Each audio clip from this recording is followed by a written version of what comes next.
Hola, buen día. Hoy se expondrá la evidencia 3, que es sobre el tema de fotosíntesis de la materia de bioquímica microbiana. Los docentes que están encargados de esta unidad de aprendizaje,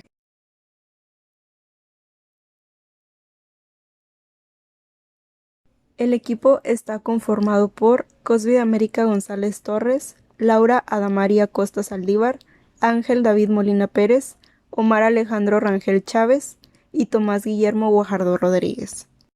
Principalmente, la fotosíntesis es un proceso en el cual la energía de la luz se convierte en energía química en forma de azúcares.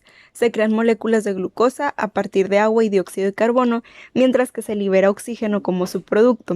Las moléculas de glucosa proporcionan a los organismos dos recursos muy importantes, que es la energía y carbono fijo. Este es el principal mecanismo de nutrición de todos los organismos autótrofos que poseen clorofila, que es el pigmento esencial para el proceso fotosintético.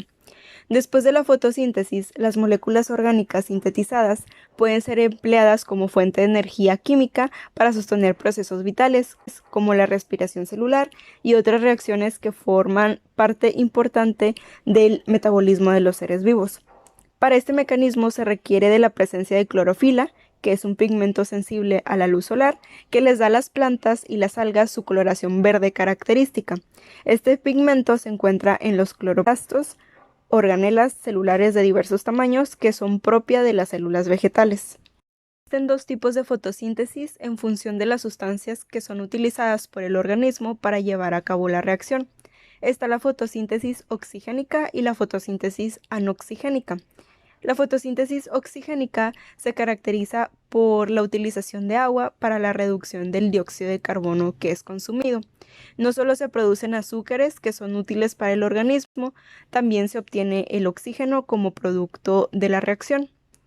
Y las plantas, las algas y las cianobacterias llevan a cabo este tipo de fotosíntesis. En cambio, en la fotosíntesis anoxigénica, el organismo aprovecha la luz solar para romper moléculas de sulfuro de hidrógeno o hidrógeno gaseoso, y este tipo de fotosíntesis no produce oxígeno. Este libera azufre como producto de la reacción y es llevada a cabo por bacterias verdes y púrpuras del azufre que contienen pigmentos fotosintéticos agrupados que llevan el nombre de bacterioclorofilas. Durante el proceso de fotosíntesis, con la mediación de las moléculas de clorofila, la radiación solar convertirá 6 moléculas de dióxido de carbono y 6 moléculas de agua en una molécula de glucosa. Como subproducto de la reacción, se va a liberar oxígeno, 6 moléculas de este, a través de los estomas que se encuentran en la hoja. Y en la siguiente imagen se puede observar la fórmula de la reacción balanceada. Los factores externos más importantes que intervienen en el rendimiento de la fotosíntesis son la temperatura. Cada especie vegetal tiene un vínculo de intervalo de temperaturas en la que se siente más cómoda. La concentración de dióxido de carbono, en donde el rendimiento aumenta con la concentración de dióxido de carbono. La intensidad luminosa, a mayor intensidad luminosa es mayor el rendimiento.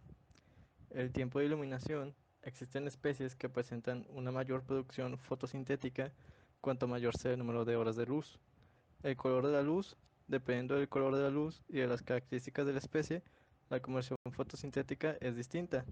Y por último, la concentración de oxígeno. Cuanto más oxígeno, menor será el rendimiento. A continuación, veremos el subtema de fotosíntesis contra la respiración celular, donde podemos hablar sobre algunas de sus diferencias y similitudes. A nivel de reacciones generales, la fotosíntesis y la respiración celular son procesos casi opuestos, aunque solo difieren en la forma de la energía absorbida o liberada, como se muestra en el esquema siguiente. A nivel de pasos individuales, la fotosíntesis no solo es respiración celular al revés. Por el contrario, como veremos en esta sección, la fotosíntesis tiene lugar en su propia serie única de pasos. Sin embargo, hay algunas similitudes notables entre fotosíntesis y respiración celular. Por ejemplo, la fotosíntesis y respiración celular implican una serie de reacciones que implica la transferencia de electrones. En la respiración celular, los electrones fluyen en la glucosa al oxígeno, se forma agua y se libera energía, mientras que en la fotosíntesis van en la dirección opuesta. Comienzan en el agua y acaban en la glucosa, un proceso que requiere energía e impulsado por la luz. Tal como la respiración celular, la fotosíntesis también utiliza una cadena de transporte de electrones para formar un gradiente de concentración de iones hidrógeno, que promueve la síntesis del trifosfato de adenosina por quimiosmosis. Cada célula mesófila contiene organelos llamados cloroplastos, que se especializan en llevar a cabo las reacciones de la fotosíntesis. Dentro de cada cloroplasto, las estructuras similares a discos llamadas tilacoides están dispuestas en pilas que se asemejan a panqueques y se conocen como ganas. Las membranas de las tilacoides contienen un pigmento de color verde llamado clorofila, que absorbe la luz. El espacio lleno de líquido alrededor de las ganas se llama estroma, mientras que el espacio interior de los discos tilacoides se conoce como espacio tilacoidal. Se producen distintas reacciones químicas en las diferentes partes del cloroplasto. A continuación, hablaremos sobre una pequeña descripción general de las reacciones dependientes de la luz.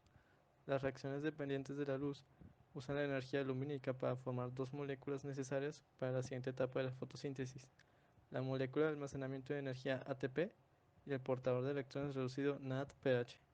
En las plantas, las reacciones de la luz ocurren en la membrana de los tilacoides, de organelos llamados cloroplastos.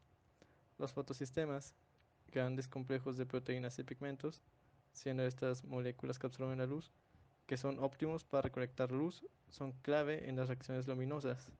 Hay dos tipos de fotosistemas: fotosistemas 1, PSE1, y fotosistemas 2, PSE2.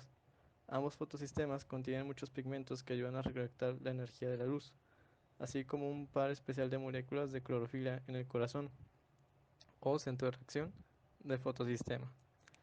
El par especial del fotosistema 1 se llama P700, mientras que el del fotosistema 2 se llama P680.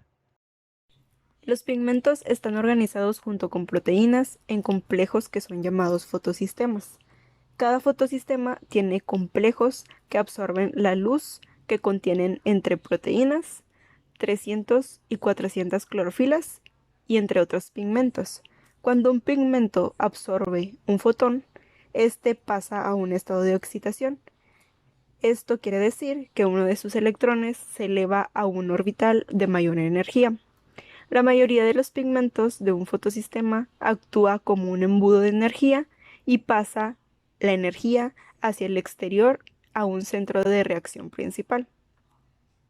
Al momento de que la luz excita uno de estos pigmentos, este transfiere energía a un pigmento vecino a través de las interacciones electromagnéticas directas en un proceso que es llamado transferencia de energía por resonancia. El pigmento vecino puede transferir energía a uno de sus propios vecinos y este proceso se puede repetir varias veces. El centro de reacción de un fotosistema contiene un único par de moléculas de clorofila que suele llamarse par especial. Una vez que la energía alcanza este par especial, podrá perder un electrón al excitarse y pasarlo a otra molécula del complejo que es llamada aceptor primario de electrones. Cuando se realiza esta transferencia, el electrón comenzará su recorrido por una cadena de transporte de electrones. Los tipos de fotosistemas tienen algunas diferencias clave entre ellos. En cuanto a sus pares espaciales, estos absorben a diferentes longitudes de onda de luz. El par espacial PS2 absorbe mejor en 680 nanómetros, mientras que el par espacial del PS1 absorbe mejor en 700 nanómetros. En cuanto a sus aceptores primarios, el aceptor primario de electrones del PS2 es la feofitina, que es una molécula orgánica que se asemeja a la clorofila, mientras que el aceptor primario de electrones del PS1 es una clorofila.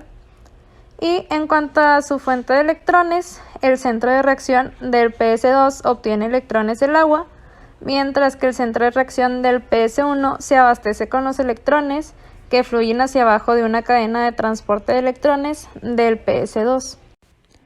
La fotofosforilación cíclica requiere del fotosistema 1, pero no del fotosistema 2. El transporte electrónico dependiente de la luz ocurre en las membranas tilacoides, donde los electrones fluyen de forma cíclica, retornando al centro de reacción del fotosistema 1. La energía generada en este transporte electrónico promueve la formación de un gradiente de protones, origen de la energía necesaria para la síntesis del ATP. Aquí se forma ATP con ADP y el fosfato inorgánico pero no se reduce el NADP. En la fotofosforilación acíclica, los electrones cedidos por la clorofila excitada no solo sirven para generar ATP, sino que también se emplean para producir los equivalentes de reducción, que son el NADPH más 2 protones que hacen falta para la fijación del dióxido de carbono. Los electrones empleados en generar equivalentes de reducción, por definición, ya no pueden servir para reducir la forma oxidada de la clorofila, por lo que esos electrones deben de proceder de una fuente exógena para poder regenerar la forma basal del pigmento fotoactivo. La fase luminosa depende de la luz que reciben los cloroplastos de las células vegetales, los cuales son captados por medio de la clorofila. Esta energía lumínica descompone el agua en oxígeno e hidrógeno, liberando el oxígeno y generando así dos moléculas que por medio del movimiento de sus electrones de un nivel a otro, generan la suficiente energía para producir una molécula de ATP y su poder reductor, la molécula de NADPH2, que aportan la suficiente energía química para la transformación del CO2 en hidratos de carbono. En la fase oscura ya no interviene la luz y las moléculas formadas en la fase luminosa participan en la reducción del dióxido de carbono, el cual, mediante una serie de reacciones denominadas el ciclo de Calvin, se combina con RDP o difosfato de ribosa para formar PGA o ácido fosfoglicérido. El ácido fosfoglicérido se combina con una molécula de NADPH2 y una molécula de ATP, lo cual libera agua y forma PGAL o gliceraldehído 3-fosfato, el cual ayuda para la nutrición de la planta ya que produce glucosa. Este azúcar se disuelve en el agua y recorre toda la planta, proporcionándole así la energía necesaria para crecer. La absorción de la luz consiste en la absorción de un fotón por parte de una molécula, la cual puede ser clorofila u otro pigmento. Posteriormente, un electrón de esta molécula se excita a un estado orbital superior. De seguido a esto, la molécula vuelve a su estado basal liberando el fotón, esto en forma de calor o de luz. Y esta energía se puede usar para reacciones químicas. El ciclo de Calvin consiste en la producción de NADPH y ATP mediante reacciones dependientes de la luz.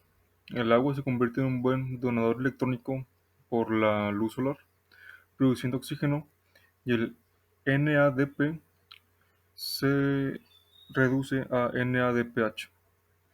Posteriormente, el NADPH y el ATP se usan para la producción de glúcidos a través de dióxido de carbono. Como se mencionó en la diapositiva anterior, el aceptor electrónico en los cloroplastos es el NADP. Si lo vemos de forma electroquímica, el NADP es un agente oxidante y el agua es un agente reductor, los cuales mediante una reacción dependiente de la luz forman NADPH, forman iones hidrógeno, los cuales son bombeados en el tilacoide y también forma oxígeno molecular. En la diapositiva anterior vimos que el NADP funciona como un aceptor de electrones. La luz entra a través de la membrana del tilacoide y favorece la reacción entre agua y entre NADP. Esto produce NADPH y produce iones hidrógeno, los cuales son bombeados a través de la membrana. Este movimiento genera un potencial químico, el cual favorece la producción de ATP a través de la ATP sintasa. Un centro de reacción fotosintético es un complejo de varias proteínas, pigmentos y otros cofactores coordinados para ejecutar las reacciones principales de la fotosíntesis. El centro de reacción fotosintético de un fotosistema es la parte en la cual se produce la reacción de separación de carga de una clorofila excitada. Las otras partes del fotosistema participan al captar la energía luminosa sin que las clorofilas que están presentes realicen la separación de carga. La importancia de la fotosíntesis se debe a que este es un proceso vital y central en la biosfera debido a diversas razones. La más importante de ellas es la producción de oxígeno, el cual es un gas indispensable para la respiración, tanto en el agua como en el aire. Sin plantas, la mayoría de los seres vivos, incluyendo al ser humano, no podrían sobrevivir. Por otro lado, las plantas fijan el dióxido de carbono convirtiéndolo en materia orgánica. Y pues debido a que las plantas utilizan el dióxido de carbono para fabricar su propio alimento, la disminución de la vida vegetal en el planeta incide en el aumento de este gas en la atmósfera, donde funciona como un agente de calentamiento global. Se estima que cada año los organismos fotosintéticos fijan como sustancias orgánicas alrededor de 100 millones de toneladas de carbono.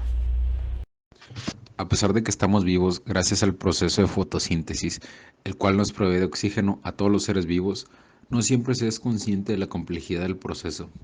Sin embargo, es importante llegar a entender cómo es que este proceso se lleva a cabo, haciendo posible la vida en la Tierra gracias al soporte positivo de oxígeno, permitiendo que nuestro planeta se pudiera recubrir de la capa de ozono, que es la que ahora nos protege de los rayos UV y permite que los seres vivos podamos subsistir.